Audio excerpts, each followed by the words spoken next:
Hello, welcome back बच्चों। Okay, तो आज की जो क्लास होने वाली है वो कल की ही कंटिन्यूइंग क्लास होने वाली है। कल की क्लास में हम लोगों ने सीखा था ऑपरेटिंग एक्टिविटी का सेकंड वाला पार्ट, जहां तक हमने क्या सीखा, operating profit before working capital changes को कैसे कैलकुलेट किया जाता है, जहां पर हम प्रॉफिट एंड लॉस आइटम्स को रिकॉर्ड करते हैं, non cash item, non operating item या फिर नॉन ऑपरेटिंग इनकम को, है ना, जिसमें एक्सपेंसेस और आपकी इनकम दोनों आ जाती है। तो यहाँ तक हम लोग ऑलरेडी सीख चुके हैं। अब हम सीखने वाले हैं ऑपरेटिंग एक्टिविटी का थर्ड पार्ट, या फिर आप ये समझ के चलो कि आज की क्लास हम लोग जो क्वेश्चंस करने वाले हैं वो कंप्लीट क्वेश्चन करेंगे ऊपर से लेके नीचे तक of calculating operating profit. Operating profit वाला पार्ट तो हमारा ऑलरेडी हो चुका है। हम लोग करने वाले हैं cash flow from operating activities. हम पूरा क्वेश्चन करने वाले हैं जिसमें आपका फर्स्ट पार्ट भी कंप्लीट होगा, सेकंड भी कंप्लीट होगा, थर्ड वाला जो हम आज सीख रहे हैं उसको भी इंप्लीमेंट करेंगे क्वेश्चंस के अंदर। तो जैसा कि हम लोग हर बार करते हैं, 2 क्वेश्चंस प्रैक्टिकल के साथ प्लस कॉन्सेप्ट भी समझने वाले हैं। ओके, तो लेट्स गेट स्टार्टेड। तो बेटा देखो, सबसे पहला काम क्या है, आपको जब सीखना होता है ना cash flow from operating activities. अब इस वाले सेक्शन के अंदर हम कितना सीख चुके हैं, तो देखो बच्चों, आप जो सीख चुके हो ना वो यहाँ तक सीख चुके हो। क्या क्या चीज़ें हम लोगों ने सीख ली, हम लोगों ने ऑपरेटिंग प्रॉफिट तक की कैलकुलेशन सीख ली है पर्टिकुलर। तो हम लोग यहाँ तक सीख चुके हैं कि ऑपरेटिंग प्रॉफिट एग्जैक्टली कैसे निकाला जाता है, operating profit before working capital changes. तो ये हम लोगों ने अपने पहले वाले पार्ट में ऑलरेडी सीख लिया है। ठीक है, कि फर्स्ट पार्ट और सेकंड पार्ट इस चैप्टर की वीडियोस ऑलरेडी आपके चैनल पर आ चुकी है। अगर आप लोगों ने चेकआउट नहीं की है, 3 वीडियोस आ चुके हैं बेसिकली। पहला बेसिक क्या है कि सीएफएस का, दूसरा आपके पास निकल के आ चुका है कि ऑपरेटिंग एक्टिविटी का पहला पार्ट क्या होता है, तीसरा आपके पास जो वीडियो अवेलेबल है वो ऑपरेटिंग एक्टिविटी का दूसरा पार्ट अवेलेबल है। ये जो वीडियो होने वाली है, ये लेक्चर हमारा होने वाला है ऑपरेटिंग एक्टिविटी के थर्ड पार्ट के ऊपर। तो यहाँ तक हम सीख चुके थे। अब इसके बाद जो आने वाली चीज़ें हैं, केवल और केवल क्या बचा हुआ है बेटा, वर्किंग कैपिटल में होने वाले चेंजेस। तो देखो बच्चों, सुनिए, बैक्सम टीचर्स याद कराते हैं आपको, बोलते हैं बेटा याद कर लो। याद कैसे कर लो, इंक्रीज इन एसेट्स और जस्ट इसका उल्टा डिक्रीज इन लायबिलिटीज। अब कौन सी लायबिलिटीज, करंट। ठीक है, इसको मैं दोबारा से एक बार थोड़ा सा सही तरीके से लिख देता हूं ताकि आपको सही तरीके से समझ में आ जाए सारी चीजें। देखो बेटा, इसमें सिंपल सा क्या लिखना होता है आपको, ये आपको लिखना होता है इंक्रीज इन करंट एसेट्स और डिक्रीज इन करंट लायबिलिटीज। तो ये हम माइनस करते हैं। ओके, इसके बाद दूसरा इसका जस्ट उल्टा हम प्लस करते हैं। तो क्या प्लस करोगे आप, इंक्रीज इन करंट लायबिलिटीज और डिक्रीज इन करंट एसेट्स। तो ये आपके पास कुछ डाटा अवेलेबल है, इतना ही आपको करना है।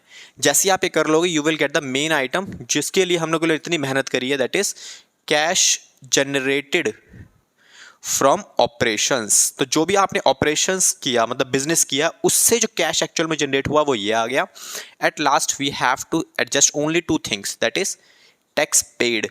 हमने पूरे बिजनेस से जितना पैसा जनरेट किया वो ये वाला हो गया। अब एट लास्ट हम क्या करते हैं बच्चा, हम करते हैं सर टैक्स की जो पेमेंट कर रखी है बस उसे और माइनस करना होता है। उसके अलावा प्लस और माइनस एक्स्ट्रा ऑर्डिनरी आइटम्स। तो जितनी भी एक्स्ट्रा ऑर्डिनरी आइटम्स आपने इसी एक्टिविटी के स्टार्टिंग के अंदर रिकॉर्ड की थी, एडजस्टमेंट्स की थी, एग्जैक्टली उसका उल्टा आप यहां रिकॉर्ड कर देना। जैसे इनकम टैक्स रिफंड हमने ऊपर माइनस किया था, यहां पे हम प्लस कर देंगे, है ना। कंपनसेशन पेड आपने पहले माइनस किया था, इसे प्लस कर देना। इंश्योरेंस प्रोसीड्स, जो आपको पैसा मिलता है इंश्योरेंस कंपनी से, वो ऊपर हमने क्या किया था बेटा, माइनस किया था, यहां उठा के आप प्लस कर देना। तो ऐसी कुछ आइटम अगर आपके पास अवेलेबल है तो वो सब कुछ करने के बाद ये जो आपका मेन आंसर आएगा, दैट इज और मेन आंसर जो क्वेश्चन की डिमांड करेगा, कैश फ्लो या फिर यूज्ड फ्रॉम ऑपरेटिंग एक्टिविटीज। हो गया हमारा काम। तो बेटा इतना ही काम है। अब हमें सीखने वाला क्या क्या सीन है बेटा, मैंने आपको बताया था ये जो कॉन्सेप्ट है ना, इसके पीछे क्या कॉन्सेप्ट है हमारा, हम ये सीखने वाले हैं कि भाई इसको प्लस क्यों, ये तो समझ में आता है। देखो टैक्स पेड आप माइनस करते हो, क्यों माइनस करते हो, बिकॉज आप एक्चुअली में पैसा दे रहे हो तो आपको माइनस ही करना पड़ेगा। सिंपल है, कैश का आउटफ्लो हो रहा है बिजनेस से बाहर। But what about these items की increase in assets is negative and decrease in liability is also negative, है ना। देन उसके बाद increase in current liabilities is plus, then decrease in current assets is also plus। क्यों, ऐसा क्यों होता है? तो चलो इस एग्जांपल के साथ समझते हैं एक बार। तो मुझे किसी भी एक एग्जांपल बताओ, जैसे करंट एसेट्स के बारे में हम बात करते हैं। तो करंट एसेट्स से कुछ एग्जांपल्स ले लेते हैं बेटा। एग्जांपल्स में क्या हो गया सर, हमारे पास स्टॉक हो सकता है, हमारा एग्जांपल एक। और क्या हो सकता है बच्चों सर, और डेटर हो सकता है हमारे पास, बिल्स रिसीवेबल हो सकता है सर, कैश भी तो होता है, और बैंक अकाउंट जो बैलेंस है वो भी तो हमारा इसी का पार्ट है। करंट एसेट्स ही होता है ना, एग्जैक्टली करंट एसेट्स होता है। बट सीएफएस के जब ऑपरेटिंग एक्टिविटीज आप निकालते हो तब cash balance, bank balance and current investments को आप यूज नहीं करोगे। मार्केट करंट इन्वेस्टमेंट भी आपकी इसी में आती है। करंट इन्वेस्टमेंट, इसको भी आप यूज़ नहीं करोगे, ये ध्यान रखना बस आप करंट एसेट्स को यूज़ करते टाइम। रीज़न, बिकॉज ये ऑलरेडी कैश में ही है, हमें इसको ऑपरेटिंग में चेंज करने की कोई ज़रूरत नहीं है। हम क्या निकाल रहे हैं, कितना पैसा आया बाहर से, ये तो ऑलरेडी कैश में है ना पहले से, तो इसे हम यूज़ नहीं करते। ओके, तो ये जो कैश है मैंने पहली क्लास में समझाया था आपको, जो कैश है वो तो ऑलरेडी कैश है। बट दीज टू आइटम जैसे बैंक और करंट इन्वेस्टमेंट्स, ये क्या है मेरे, इनको हम बोलते हैं बच्चों कैश इक्विवेलेंट्स, जो कैश के बिल्कुल बराबर ही है एक तरीके से, है ना। पैसा बैंक में पड़ा है या फिर इन्वेस्टमेंट से पड़ा हुआ है, आपने एक दिन ऑर्डर लगाया अपना शेयर्स बेचने हैं तो बेच दिया, अगले दिन पैसा आपके बैंक में मिल गया, तो ये भी वो आइटम है। तो इनको आप यूज़ नहीं करोगे, ऑलवेज मार्क माई वर्ड्स, और ये चीज़ ध्यान रखनी है आपको, क्योंकि करंट एसेट्स में दोनों आइटम्स आपको दे रखी होंगी, ठीक है। ऐसे ही करंट लायबिलिटी में एक आइटम होती है, वो भी मैं अभी दिखा दूंगा आपको। तो इनमें हम देखते हैं क्या क्या चीज़ें बेटा।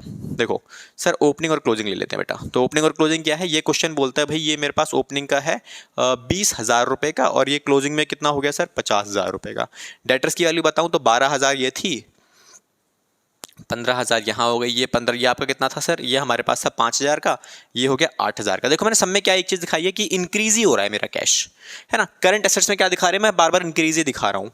तो मुझे एक बात बताओ, हम डिफरेंस की अगर बात करें, देखो सब में इंक्रीज दिखाई दे रहा है। इंक्रीज कितना हुआ सर, यहाँ 30,000 का इंक्रीज दिखाई दे रहा है, यहाँ 3,000 का इंक्रीज दिखा रहा है सर, यहाँ भी 3,000 का इंक्रीज दिखा रहा है। तो आपको मैंने क्या बताया था स्टार्टिंग से कि आप कैश फ्लो स्टेटमेंट में केवल और केवल आपका फोकस होना चाहिए केवल कैश के ऊपर।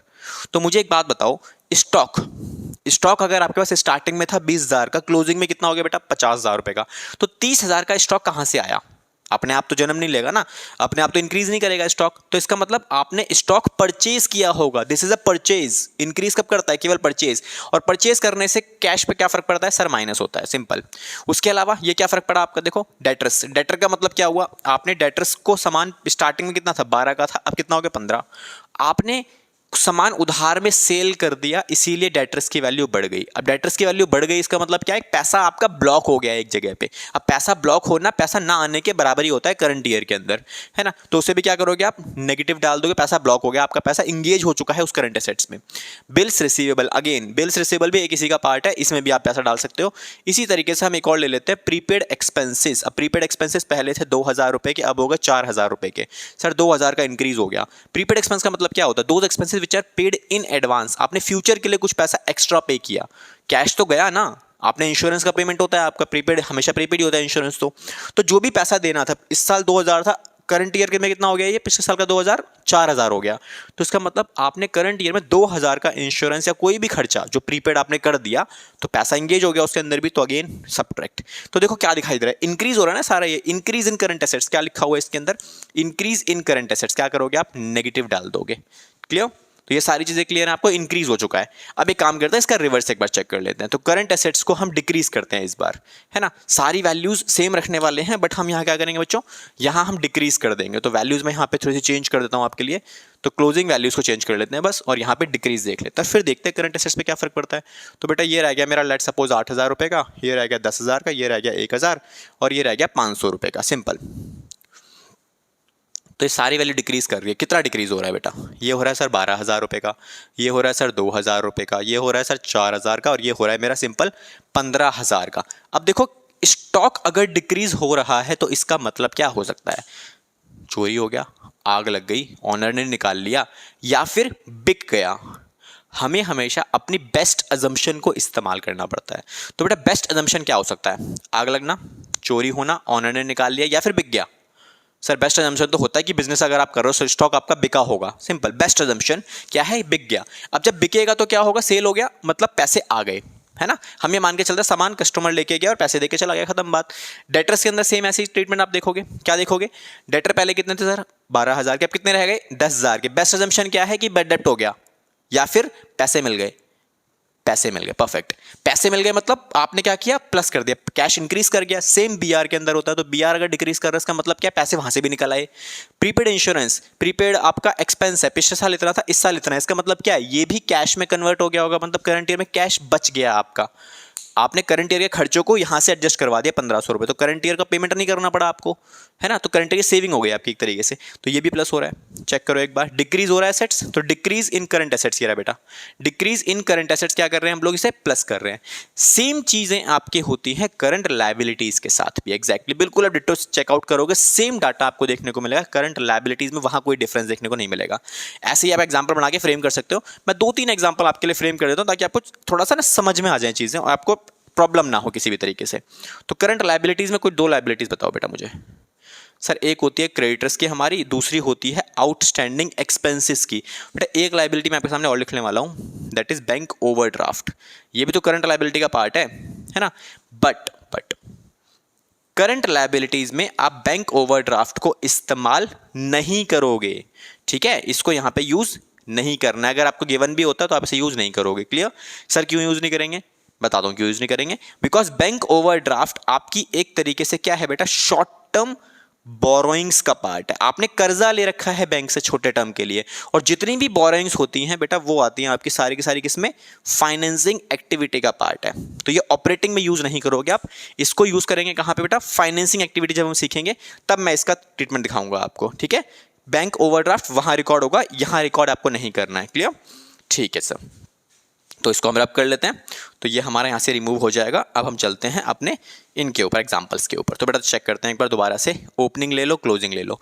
तो सर ओपनिंग हमारे पास लेट सपोज इसका था 50,000 रुपये का, क्लोजिंग हो गया 60,000। अभी इंक्रीज देख लेते हैं, और ये था 10,000 रुपये का, ये हो गया 15,000 का। तो व्हाट अबाउट द वैल्यूज, तो सर ये इंक्रीज कर रहा है, कितना इंक्रीज कर रहा है बेटा, 10,000 रुपये यहाँ इंक्रीज कर रहा है, 5,000 रुपये मेरा यहाँ डिक्रीज कर रहा है, तो इसको इंक्रीज कर लेते हैं, 15,000 डाल देते हैं, तो 5,000 रुपये हो जाएगा, ठीक है। अच्छा इंक्रीज कर रहा है, तो एक बात बताओ, क्रेडिटर्स अगर इंक्रीज करते हैं इसका मतलब क्या है, मैंने सामान उधार में खरीदा बट पैसे नहीं दिए, इट मींस पैसा बच गया आपका, है ना। तो पैसा बच गया मतलब आपका प्लस हो गया, है ना, इंक्रीज हुआ करंट ईयर में आपका कैश इनफ्लो। देन उसके बाद ऑपरेटिंग एक्सपेंसेस का मतलब क्या हो गया, ये भी लायबिलिटी है, ये भी आपकी इंक्रीज कर रही है, मतलब कोई भी खर्चा आपने किया उसके पेमेंट आपने नहीं किया, अगेन पैसा ब्लॉक किया आपने किसी दूसरे इंसान का, तो करंट ईयर में आपके लिए तो सेविंग हो गई ना, तो आप क्या करोगे, प्लस करोगे। कि देखो क्या लिख रहा है, इंक्रीज इन करंट लायबिलिटीज, क्या लिखा हुआ है, इंक्रीज इन करंट लायबिलिटीज, क्या किया हमने, प्लस किया है, वहां भी प्लस दिखाई दे रहा है, वहां भी प्लस हो गया हमारे पास। क्लियर? ठीक है सर, अब डिक्रीज करते हैं एक बार, तो डिक्रीज भी देख लेते हैं बेटा। तो डिक्रीज में क्या देखोगे आप, अब डिक्रीज एक बार अगर मैं चेकआउट कराऊं आपके साथ, तो डिक्रीज में क्या है, देखो ये डिक्रीज कर रहा है और ये भी डिक्रीज ले लेते हैं। लेट सपोज ये 40,000 रुपये, 45,000 रुपये, ये 8,000 रुपये ले लेते हैं, तो डिक्रीज कर रहा है। अब मुझे डिक्रीज करने का मतलब क्या बेटा, 5,000 रुपये यहाँ डिक्रीज कर रहा है सर, 2,000 रुपये यहाँ डिक्रीज कर रहा है। तो मुझे बताओ एक बार, क्रेडिटर्स अगर डिक्रीज कर रहा है तो क्यों डिक्रीज करते हैं क्रेडिटर्स, क्योंकि हमने उन्हें पैसे दे दिए होंगे, सिंपल सी बात है, ठीक है। पैसा दिया इसका मतलब क्या है, कैश गया, तो कैश गया तो माइनस। आउटस्टैंडिंग एक्सपेंसेस, अगेन ये भी डिक्रीज कर रहा है, तो कोई भी लायबिलिटी अगर डिक्रीज कर रही है इसका मतलब सिंपल सा होता है कि हमने उसकी पेमेंट कर दी तो पैसा गया तो माइनस। तो चेक करो जरा, डिक्रीज इन करंट लायबिलिटीज क्या किया हुआ है सर हमने, माइनस किया हुआ है। तो आई होप आपको समझ में आया होगा कि इनके पीछे का लॉजिक क्या है, ठीक है। और देखो सारे लॉजिक्स अगर आपको लग रहा है कि यार बहुत कंफ्यूजिंग टाइप हो रहा है, तो एक काम करो, सिंपल सा, current liability same, current assets opposite, ये छोटा सा एक तरीके से कह सकते हो ट्रिक है, ठीक है। तो करंट लायबिलिटी में जो हो रहा है वैसे ही डाल दो, मतलब इंक्रीज कर रहा है तो आप भी इंक्रीज कर दो, डिक्रीज कर रहा है तो डिक्रीज कर दो। करंट एसेट्स के लिए उल्टा कर देना बस, जैसे देखो करंट लायबिलिटीज की अगर बात करो, देखो इंक्रीज, करंट लायबिलिटी इंक्रीज कर रही है तो अब हमने भी इंक्रीज कर दिया, करंट लायबिलिटी डिक्रीज कर रही है तो हमने भी डिक्रीज कर दिया, है ना। तो करंट लायबिलिटी क्या होती है, सेम ट्रीटमेंट, जो हो रहा है वही कर दो आप भी। करंट एसेट्स में उल्टा करना पड़ता है हमेशा, तो करंट एसेट्स में क्या करना है आपको, अपोजिट। तो करंट एसेट्स इंक्रीज कर रहे हैं तो आपको क्या करना है, माइनस करना है। करंट एसेट्स डिक्रीज कर रहे हैं तो आपको क्या करना है, प्लस करना है। तो दोनों ऑप्शंस मैंने आपको दे दिए और ट्रिक भी समझा दिया कि आपको किस तरीके से इस वाले सेगमेंट में चीजें इस्तेमाल करनी है। सर लिखना कैसे है, बट आपको ऐसे लिखने की कोई जरूरत नहीं है, जैसा हम कभी करने वाले हैं क्वेश्चंस इसके अंदर, तो वैसे ही आपको प्रेजेंटेशन रखनी है प्रॉपर तरीके से, कोई गलती आपको देखने को नहीं मिलेगी। तो जैसे आप इन दोनों को एडजस्ट करोगे, you will reach at this location, this which is cash generated from operations, ये आपके पास आ गया। देन उसके बाद टैक्स पेड जितना भी है क्वेश्चन आपको दे देगा, वहां से उठा लेना टैक्स पेड की वैल्यू, ये आपको मिल जाएगी। देन उसके बाद एक्स्ट्रा ऑर्डिनरी आइटम्स का ट्रीटमेंट, तो जो हमने फर्स्ट स्टेप के अंदर किया था एग्जैक्टली उसका रिवर्सल नीचे डाल देना, बिकॉज ये वो आइटम्स होते हैं जो ना मैं ऑपरेटिंग में डाल सकता हो, ना इन्वेस्टिंग में डाल सकता, ना फाइनेंसिंग में डाल सकता, ठीक है। तो मुझे इसी को ऑपरेटिंग में ही खत्म करना पड़ता है, तो हमें इसमें ऑपरेशंस में रिमूव कर दिया। बीइंग एन इन्वेस्टर मेरे लिए ये वैल्यू इंपॉर्टेंट है, ठीक है, कि भाई मैंने अपने बिजनेस से कितना कमाया, जो कि एक्स्ट्रा ऑर्डिनरी के बिना वैल्यूज आपने कैलकुलेट करके दे दी, तो इन्वेस्टर्स खुश हो जाएगा कि उसको कोई ऐसी इंफॉर्मेशन मिल रही है जो उसे एग्जैक्टली में चाहिए, कि हाँ भाई इन लोगों ने बिजनेस करके कितना कमाया जिसमें कोई एक्स्ट्रा ऑर्डिनरी आइटम नहीं है, अदर इनकम की कोई अवेलेबिलिटी नहीं है, ताकि वो अपना डिसीजन ले सके कि भाई इस कंपनी में इन्वेस्ट करना सही है या फिर गलत है। क्योंकि cash flow statement basically investors के पॉइंट ऑफ व्यू से देखा जाए बहुत इंपॉर्टेंट इंफॉर्मेशन होती है इसके अंदर। इससे पता लगता है उसे कि बिजनेस से कितना कमाया जा रहा है या फिर कितना आउटफ्लो है, कितना इनफ्लो है, ताकि वो डिसीजन ले पाए कि हाँ सही डिसीजन ले रहा हूँ या गलत डिसीजन ले रहा हूँ। अगर आपने कोई ऐसी इनकम जो अदर इनकम का पार्ट है और उसे एडजस्ट नहीं किया, तो यहाँ पे आपको डिफरेंस देखने को मिलेगा, जो कि इन्वेस्टर्स के पॉइंट ऑफ व्यू से उसके साथ एक तरीके से फ्रॉड हो रहा है, क्योंकि उसको वो इन्फॉर्मेशन नहीं दिखाई जा रही जो उसको चाहिए। ठीक है, तो ये हमारा रीजन है। ओके, तो अब इसके बाद हम कुछ क्वेश्चंस करने वाले हैं, तो क्वेश्चंस देखेंगे, तो आपको ध्यान रखना है, इसको नोट डाउन कर सकते हो, फिर क्वेश्चन स्टार्ट करते हैं। क्लियर? ओके, तो आप लोगों ने I guess topics cover up कर लिया होगा, लिख लिए होंगे सारी चीज़ें। अभी हम क्वेश्चंस करने वाले हैं, एज वी डिसाइडेड कि हम 2 क्वेश्चंस करने वाले हैं आज की क्लास में भी। तो जैसा कि हम लोग हमेशा करते हैं बेटा, टॉपिक एक बार देखेंगे, पूरा क्वेश्चन रीड आउट करेंगे, तो आपकी स्क्रीन के ऊपर क्वेश्चन अवेलेबल है, एक बार चेकआउट कर सकते हो, आपकी स्क्रीन पे दिखाई दे रहा होगा। इट सेज दैट कि एक्स लिमिटेड कंपनी है हमारे पास जो प्रॉफिट जनरेट करती है 1 लाख रुपीज़ का, बट इसके आगे एक लाइन लिखी हुई है आफ्टर चार्जिंग डेप्रिशिएशन, मतलब इसमें से डेप्रिशिएशन को चार्ज कर लिया गया है, मतलब माइनस कर दिया है हम लोगों ने। और कितने रुपए का डेप्रिसिएशन है बेटा? 20,000 रुपए का डेप्रिसिएशन है जो एसेट्स पे लगा हुआ है। उसके बाद and transfer of general reserve 30,000 रुपए, मतलब हमने कुछ पैसा जनरल रिजर्व में भी ट्रांसफर कर दिया है, उसके बाद ये प्रॉफिट आपको मिला हुआ है। मतलब इन 2 आइटम्स के बाद ये प्रॉफिट आया, तो हमें इनको हटाना पड़ेगा, because these 2 items are non cash item, या फिर इसको बोल सकते हैं कि नॉन ऑपरेटिंग आइटम। ओके, आगे क्या लिखा हुआ है? गुडविल को अमोर्टाइज किया गया है 7,000 रुपए से, गेन हुआ है एक मशीनरी को सेल करके जो कि 3,000 रुपए का है। कुछ अदर इंफॉर्मेशन भी दे रखी हैं, जो कि change in the value of current assets and current liabilities as follows. तो यहां से हमारा जो टॉपिक है ये नया है जो हम आज सीखने वाले हैं। इसके ऊपर का टॉपिक जितनी भी इंफॉर्मेशन है हमारे पास, हम लोगों को उसका ट्रीटमेंट ऑलरेडी पता है, बट फिर भी हम लोग दोबारा से एक बार करेंगे ताकि आपका रिविजन हो जाए एक तरीके से। ओके, क्या लिखा हुआ है? At the end of the year debtor showed an increase of 6,000 rupees. Debtors में क्या दिखाया उसने? इंक्रीज दिखाया 6,000 रुपए का। उसके बाद क्रेडिटर्स में इंक्रीज दिखाया 10,000 रुपए का। प्रीपेड एक्सपेंसेस में उसने इंक्रीज दिखाया 200 रुपए का। देन उसके बाद बिल्स रिसीवेबल में डिक्रीज दिखाया है 3,000 रुपए का। बिल्स पेबल में डिक्रीज दिखाया है 4,000 रुपए का। आउटस्टैंडिंग एक्सपेंसेस में डिक्रीज दिखाया है उसने 2,000 रुपए का। आपका काम क्या है? Cash flow from operating activities, मतलब हमें पूरा क्वेश्चन करना है स्टार्टिंग टू एंड। मैंने क्या बताया था आपको कि जब भी ऐसा क्वेश्चन मिलेगा, आज की क्लास में जो क्वेश्चन करेंगे हम starting to end, first second third तीनों स्टेप्स को कवर अप करेंगे, बट मैक्सिमम वेटेज रहेगा आपका थर्ड वाले पार्ट का, बिकॉज यही इंपॉर्टेंट है, यही हमें सीखना है आज की क्लास में। ओके, तो चलो बच्चों क्या करेंगे हम लोग? सिंपल सा फॉर्मेट क्रिएट करेंगे। तो आज की क्लास का पहला क्वेश्चन, सॉल्यूशन नंबर 1 ऑफ किसका, आप किसके लिए काम कर रहे हो बेटा? तो यहां लिखोगे आप simple, in the books of, कौन है भैया? X limited. ठीक है, क्या बना रहे हैं सर हम? बेटा CFS आप बना रहे हो, कौन से स्टैंडर्ड के हिसाब से? Accounting standard number 3। क्लियर? ठीक है, तो बनाते हैं अपना CFS का फॉर्मेट। तो बेटा सिंपल सा फॉर्मेट हमारे पास हो गया, ये हमारा फॉर्मेट है। अब जैसे हम स्टार्ट करते हैं, बिल्कुल स्टार्टिंग से आपको स्टार्ट करना है प्रॉपर तरीके से। क्या लिखते थे हम स्टार्टिंग में? हम लिखते थे net profit during the year, या फिर as per statement of P&L। Net profit as per statement of P&L। ये क्वेश्चन ने मुझे ऑलरेडी दिया हुआ है 1 लाख रुपीज, बट इसमें हम 4 आइटम सर एडजस्ट करते थे, वो भी एक बार थोड़ा रिकॉल करवा दो। कोई बात नहीं बेटा, ये लिख लो कौन कौन सी आइटम थी हमारे पास, जिसमें सबसे पहले हम लिखते थे यहाँ पे ट्रांसफर टू जनरल रिजर्व। अच्छा, ये जो 4 आइटम है इनको आप ऊपर नीचे कर सकते हो, नॉट नेसेसरी कि आपको सेम सीक्वेंस में लिखना है जैसा मैं लिख रहा हूँ। उसके बाद हम लिखते थे यहाँ पे प्रोविजन फॉर टैक्स। ठीक है, उसके बाद इंट्रीम डिविडेंड। उसके बाद हम लोग यहां मेंशन करते थे बेटा प्रपोज्ड डिविडेंड, प्रपोज्ड डिविडेंड। तो ये कुछ आइटम्स है हमारे पास, और एक्स्ट्रा ऑर्डिनरी आइटम भी हम यहां पे यूज करते हैं।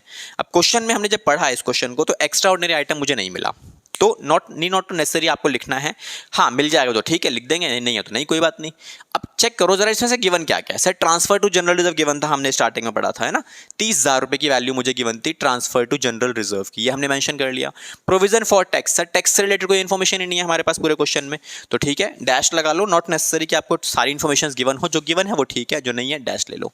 उसके बाद इंटरिम डिविडेंड, सर ये एडजस्टमेंट में मिलता है हमें याद है, प्रपोज्ड डिविडेंड, ये भी हमें एडजस्टमेंट मिलता है, ये भी गिवन नहीं है, तो हमने क्या करना है, हमने सिंपली इसे यूज करके ये लिख लेना है। तो ये क्या मिला मुझे बेटा, सर ये मिला हमें नेट प्रॉफिट, कौन सा वाला, जिसमें कोई टैक्स नहीं है, before tax and extra ordinary items. Clear? तो ये सारी वैल्यूज मुझे यहां से मिल जाती हैं। अब हम क्या करेंगे, अब हम रिकॉर्ड करेंगे ऑल दोज आइटम्स जो करंट एसेट्स या करंट लायबिलिटी नहीं है। तरीका समझा रहा हूं, जब पूरा क्वेश्चन आपको मिलेगा फ्रेम करने के लिए तो कैसे करना है, ये 4 आइटम तो आपको यहां फ्रेम करनी ही करनी है, बिकॉज इनकी स्पेसिफिक लोकेशन है, यहीं पे आपको यूज करना है। इसके बाद जो इन्फॉर्मेशन बच जाती है, उस इन्फॉर्मेशन में से केवल और केवल current assets and current liabilities को यूज नहीं करोगे आप, उसके अलावा जो भी मिलता है उसको रिकॉर्ड करना शुरू कर दो। जैसे मुझे मिला था एक डेप्रिशिएशन, तो हम क्या करेंगे बेटा, यहां डेप्रिशिएशन को रिकॉर्ड करेंगे। तो सर डेप्रिशिएशन को क्या करेंगे, प्लस करेंगे, माइनस करेंगे। ये बेटा मैंने आपको कल ही सिखाया था लास्ट वीडियो में, कैसे करना होता है आपको। पास्ट में चेक करो जरा क्या लिखा हुआ था पहले, सर पहले हमने इसे माइनस किया था, तो अभी हम क्या करेंगे, इसे प्लस कर देंगे। The value is 20,000 rupees. ठीक है, उसके अलावा सर एक आइटम और मिली थी हमें गुडविल वाली, तो गुडविल को भी पास्ट में हमने क्या किया था बच्चों, सर पास्ट में हमने इसे भी माइनस किया था, इसे भी अब हम प्लस कर देंगे, गुडविल अमोर्टाइज्ड। ठीक है, तो गुडविल को अमोर्टाइज हमने किया है, ये क्वेश्चन में ऑलरेडी मुझे मेंशन करके वैल्यू दिया हुआ है, which is 7,000 rupees. And again there is one item that is gain on sale of machinery, gain on sale of machinery, it is also a non operating item, है ना। तो इसे क्या किया था पास्ट में सर, इसे प्लस किया था, तो इसे माइनस कर देंगे बेटा 3,000 रुपए की वैल्यू। ओके, अब जो वैल्यूज बच गई हैं आपकी, वो सारी की सारी कौन सी है बेटा, करंट एसेट्स और करंट लायबिलिटीज, जिसको आपको यूज नहीं करना है इस वाले सेक्शन में। इनको एडजस्ट करने के बाद आप पहुंचोगे कहां, जहां तक हमने कल सीख लिया था, that is operating profit before working capital changes. तो ये हमने ऑलरेडी सीख लिया, बिफोर वर्किंग कैपिटल चेंजेस हो गया हमारा काम। अब हम क्या करने वाले हैं बच्चों, सर अब हम इसको बैलेंस करेंगे। तो बेटा बैलेंसिंग फिगर कितने आने वाली है एक बार चेक कर सकते हो आप, 1,30,000, 1,50,000, 1,50,000 और 4,000 रुपए, 1,54,000 रुपए, 1,54,000 रुपीज की वैल्यू। सर अब इसके बाद क्या बेटा, अब इसके बाद बचा जो आज हमने सीखा, that is current assets and current liability. Sir उसे रिकॉर्ड कैसे करना है, तो जैसा लिखा हुआ था ना बेटा वैसा रिकॉर्ड करने की आपको कोई जरूरत नहीं है, आप सीरीज में रिकॉर्ड कर सकते हो ना, जैसे लिखा हुआ सिंपल। क्या क्या लिखा था, इट शोज दैट कि इंक्रीज इन डेटर, तो लिखो simple increase in debtor, debtors में इंक्रीज हुआ, कितना इंक्रीज हुआ सर 6,000। अच्छा एक चीज ट्रिक, प्लस माइनस नहीं लगाना अभी आपको, अभी लिखते जाओ बस। आप क्या लिखना है, इंक्रीज इन डेटर। उसके बाद क्रेडिटर्स के लिए क्या लिखा है सर, उसमें भी लिखा है increase in creditor, increase in creditors 10,000 रुपए, ये भी आ गया मेरे पास। उसके बाद प्रीपेड एक्सपेंसेस में इंक्रीज हुआ है, तो यहां भी सर लिख लो इंक्रीज इन प्रीपेड एक्सपेंसेस, तो बेटा ये भी आ गया increase in prepaid expenses, the value is 200 rupees, तो ये भी आ जाएगा। उसके बाद डिक्रीज इन बिल्स रिसीवेबल, तो ये डिक्रीज कर रहा है तो यहां डिक्रीज लिख लेता है, डिक्रीज इन बिल्स रिसीवेबल, कितना डिक्रीज है बेटा 3,000 रुपए का डिक्रीज है। उसके बाद क्या लिखा है, डिक्रीज इन बिल्स पेबल, तो ठीक है डिक्रीज लिख लेते हैं, डिक्रीज इन बिल्स पेबल, तो बिल्स पेबल में कितना डिक्रीज है बेटा 4,000 रुपए का डिक्रीज है। उसके बाद डिक्रीज इन आउटस्टैंडिंग एक्सपेंसेस, ये भी गिवन है आपको, डिक्रीज इन आउटस्टैंडिंग एक्सपेंसेस, ये भी मुझे गिवन है बेटा, कितना गिवन है 2,000 रुपए सर हमारे पास ये, तो 2,000 रुपए डाल दो, दैट्स इट। और हमारे को कुछ गिवन नहीं है, दैट इनसे बैलेंस कर लेना। सर प्लस माइनस कैसे लगाना है, तो बेटा प्लस माइनस लगाने के लिए सबसे पहले चेक करो करंट लायबिलिटीज को, ठीक है। तो इसमें से करंट लायबिलिटी कौन सी है, पहला करंट एसेट्स है, करंट लायबिलिटी सर ये करंट लायबिलिटी है, क्रेडिटर क्या हो रहा है इंक्रीज, सेम प्लस। फिर उसके बाद प्रीपेड एक्सपेंस, करंट एसेट्स होता है, ये भी करंट एसेट्स है, ये करंट लायबिलिटी है, तो ये क्या हो रहा है डिक्रीज, तो हम माइनस, ये भी करंट लायबिलिटी है, ये भी माइनस। बाकी सब अपोजिट कर दो, क्योंकि सारे करंट एसेट्स ही है ना आपके पास, तो क्या हो रहा है ये एसेट्स है, इंक्रीज कर रहा है मतलब डिक्रीज, ये इंक्रीज कर रहा है मतलब डिक्रीज, ये डिक्रीज कर रहा है मतलब इंक्रीज, हो गया हमारा काम। अब जो ये नेगेटिव वैल्यूज है, ये ध्यान रखना बहुत इंपॉर्टेंट है, जो नेगेटिव वैल्यूज है उनके आगे ब्रैकेट्स आपको प्लेस करना है सबसे पहले, तो ये माइनस का है आपका, फिर उसके बाद ये आपका माइनस का है, देन ये लास्ट वाली दो वैल्यूज ये दोनों माइनस की हैं, परफेक्ट हो गया हमारा सारा काम। अब क्या करना है आपको, अब सिंपली जो भी आंसर आएगा आपको उससे आप क्या बोलोगे बच्चों, सर उसे हम बोलेंगे कैश जनरेटेड फ्रॉम ऑपरेशंस, आपने अपने बिजनेस से एग्जैक्टली कितना पैसा जनरेट किया ऑपरेशंस, सारी वैल्यूज को उठा के एडजस्ट कर दो। तो बेटा देखो यहाँ पे क्या क्या वैल्यूज हैं आपके पास, तो 10,000 की वैल्यू मेरे पास ये है, इसमें ये और ये कट गया, क्यों? क्योंकि 6 और 4 10 और 10 ये पॉजिटिव है तो कटेगा सीधा सीधा। तो बचा कितना सर? ये बचा 200 और 2000। 2000 और 3000 को जब आप एडजस्ट करोगे तो you will get the value of 1000 rupees. 1000 positive, और 1000 पॉजिटिव में से 200 माइनस कर दो तो 800। 1000 में से 200 माइनस कर दो तो 800 रुपये बचता है। तो 800 इसमें प्लस करोगे 154,800 रुपीज की वैल्यू आती है तुम्हारे पास कैश जनरेटेड फ्रॉम ऑपरेशंस की। At last there is only one item that is tax paid. तो टैक्स पेड तो क्वेश्चन में है ही नहीं हमारे पास, है ना। तो जो मेन आंसर है वो यही है आपका 1,54,800 रुपीज का। ओके, तो क्या लिखना है इसमें आपको? यहां आप मेंशन करोगे कैश फ्लो, पॉजिटिव आ रहा है इसीलिए फ्लो फ्रॉम ऑपरेटिंग एक्टिविटीज। तो लो जी, ये हमारा सॉल्यूशन खत्म इस वाले क्वेश्चन का। इतना ही आपको करना है और आपको कुछ करने के रिक्वायरमेंट्स नहीं है। तो आई गेस हमने बिल्कुल सिंपल तरीके से इस क्वेश्चन के सॉल्यूशन को फ्रेम किया। इतना ही आपको करना है और ऐसे ही आपको करना है। बहुत आसान तरीके से हम लोगों ने ऑपरेटिंग एक्टिविटी पूरी की पूरी कवर की है। क्या ध्यान रखना, दोबारा से एक बार रिपीट करते हैं। इतना सेक्शन आपको पहले से याद होना चाहिए कि इस वाले पार्ट को बोलते हैं फर्स्ट पार्ट, जो हमने पहले वाले सेक्शन में सीखा। फिर यहां से लेके यहां तक ये होता है आपका सेकंड वाला पार्ट। फिर आज जो हमने सीखा था बेटा वो ये सीखा था जिसमें इंपॉर्टेंट क्या है, ये वाला सेक्शन है, बिकॉज यहां तो एक ही आइटम आते, that is only a tax paid item. तो ये सेगमेंट थोड़ा सा इंपॉर्टेंट रहता है। इसको भी कैसे ट्रिक करना है, बहुत ईजी है। इतना तो याद कर लोगे आप। ये रिकॉर्ड करते टाइम आपको बस ये ध्यान रखना है कि आपको करंट एसेट्स और करंट लायबिलिटीज को रिकॉर्ड नहीं करना है, बिकॉज वो थर्ड स्टेप का पार्ट है, वो यहां पे आने वाला है इसीलिए। ठीक है, तो ये ट्रिक्स है आपके पास यूज करने के लिए। अभी इसको आप नोट डाउन कर सकते हो। फिर हम चलेंगे अपने नेक्स्ट क्वेश्चन की तरफ, जो कि होने वाला है आज की क्लास का last question of cash flow from operating activities. Clear? Okay, तो आई गेस आप लोगों ने क्वेश्चंस मेंटेन कर लिया होगा। नेक्स्ट क्वेश्चन के ऊपर चलते हैं। आज की क्लास का लास्ट क्वेश्चन होने वाला है वाला। इट सेज दैट कि कैलकुलेट करो cash flow from operating activities. Again a same question data में डिमांड किया गया है कि भाई पूरी एक्टिविटी दोबारा से बनाओ सेम। क्या लिखा हुआ है? अब इसमें कंपनी का नाम मुझे मेंशन नहीं है कहीं पे, तो हमें कोई दिक्कत नहीं है। हम यहाँ क्या मेंशन करेंगे? Cash flow from operating activity. Cash flow statement आप प्रॉपर्ली मेंशन कर सकते हो। एंड उसके बाद इन द बुक्स ऑफ, अब डाटा गिवन है तो डॉट डॉट आप यूज कर लेना। ओके, आगे लिखा हुआ है कि profit for the year is 7 lakh rupees. आगे after considering the following items, मतलब प्रॉफिट को कैलकुलेट करने से पहले हमने इन सारी आइटम्स को कंसीडर कर लिया है। From which? Depreciation, goodwill amortise, gain on sale of land आपको गिवन है, appropriation of profit towards general reserve. इसका मतलब एप्रोप्रिएशन का मतलब होता है ट्रांसफर। सिंपल, हमने प्रॉफिट में से कुछ पैसा निकाल के जनरल रिजर्व की तरफ ट्रांसफर कर दिया है, ये इसका मतलब है। ओके, इसके अलावा नीचे कुछ और इन्फॉर्मेशन गिवन है। वो कहता है कि from the following, from the position of current assets and the current liabilities, कुछ पोजीशंस दी हुई हैं current assets and current liabilities के। तो यहाँ पर हमारे को ओपनिंग और क्लोजिंग दोनों डाटा दिया हुआ है। पिछले क्वेश्चन में ये गिवन नहीं था। पिछले क्वेश्चन में डायरेक्टली लिखा हुआ था ये इंक्रीज कर रहा है, ये डिक्रीज कर रहा है, तो हम लोगों ने डायरेक्टली यूज कर लिया। इस बार हम खुद से कैलकुलेट कर लेंगे, कौन सी बड़ी बात है ना। चलो जी स्टार्ट करते हैं। तो क्या लिखा हुआ है? Profit for the year is 7 lakh rupees. तो प्रॉफिट हमने कितना कमाया बच्चों? 7 लाख। तो यहां लिख लेते हैं हम लोग कितना? 7 लाख रुपीज। हो गया हमारा काम।